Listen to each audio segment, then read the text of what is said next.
Masyadong hinahangaan si Pangulong Ferdinand Marcos ng iba't ibang bansa noon, at lalo na ang sambayanang Pilipino. Dahil na din sa talino nito at sa galing niya sa pagpapalakad ng ating bansa.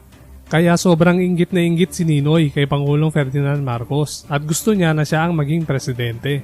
Kaya siniraan niya ng siniraan si Pangulong Ferdinand Marcos sa mga Pilipino para maging masama si Pangulong Ferdinand Marcos sa isipan ng mamamayan. At bukod dyan mga tol ay madami pa siyang ginawang kalokohan sa ating bansa. At dahil nabuking ang mga kalokohan niya ay natulan ito ng kamatayan. Sa pamamagitan ng firing squad, hindi natuloy ang hatol kay Ninoy Aquino mga tol dahil pinigilan ito ni Pangulong Ferdinand Marcos. Dahil na din sa naawa ito kay Ninoy. Kahit ang daming kalokohan na ginawa ni Ninoy sa ating bayan at kay Pangulong Ferdinand Marcos, ay nangibabaw pa din ang kabaitan ni Pangulong Ferdinand Marcos sa animal na to. Kaya ikinulong na lamang niya ito.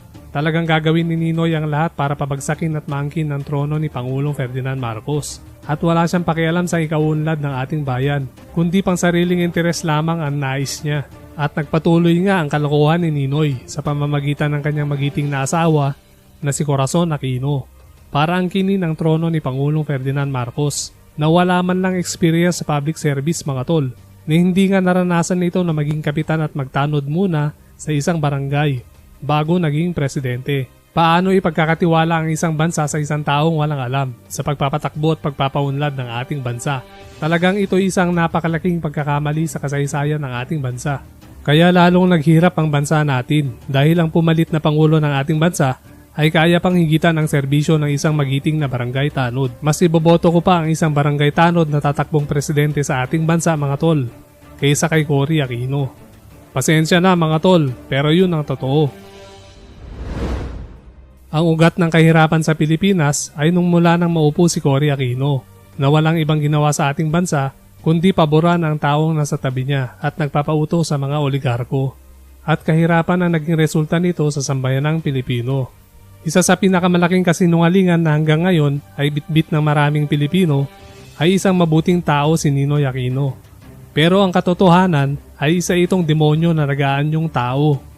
Ngunit nilinis ni Cory Aquino ang kanyang pangalan noong sa pilitan siyang umupo bilang presidente ng Pilipinas. At iniba niya ang katotohanan at pinagtakpan na si Ninoy raw ay isang bayani. At si Marcos daw ang traidor at maalipostang pangulo ng Pilipinas na hanggang ngayon ay pinaniniwalaan ng mga kababayan nating hindi alam ang katotohanan. At pinaniniwalaan ang mga kasinungalingan. Pinagtakpan lang ng pamilya Aquino ang mga mali nilang nagawa at ibinaling lahat kay Pangulong Ferdinand Marcos upang malason ang utak ng mga Pilipino. Karamihan na biktima ay ang mga kabataan. Si Pangulong Ferdinand Marcos talaga ang ama ng demokrasya at siya rin ang tanging pangulo na nagtanggol sa ating bansa na hindi masabi ng mainstream media sapagkat siniraan at kumalat ang mga black propaganda laban sa kanya. Ang natatanging nasasabi na lang sa kanya ng media ay masama at napaniwala ang karamihan lalo na mga kabataan dahil walang social media noon na kung ano lang ang kanilang marinig sa mga radyo, telebisyon o kaya nababasa nila sa mga dyaryo, ayun na kaagad ang paniniwalaan nila. Na di tulad ngayon na kahit lokohin man tayo ng mga telebisyon o mga pahayag sa radyo, ay di nila magagawa sapagkat merong social media na maglalabas ng tunay na katotohanan sa tulong ng ating mga kababayan. Ang kahirapan ng Pilipinas ngayon ay nagpapatunay na si Pangulong Ferdinand Marcos ay tama. Tama sa kanyang mga plano noon na paunlarin ang bansang Pilipinas. At karamihan sana sa mga Pilipino ay hindi na nangingibang bansa upang magtrabaho.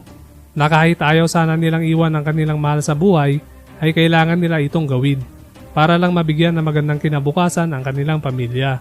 Kaya may ituturing natin na talagang bayani ang mga OFWs dahil malaki ang tulong nila sa pagunlad ng ating bansa. At sana nga balang araw ay hindi na dadami ang mga OFWs para naman makasama nila ang mga mahal nila sa buhay.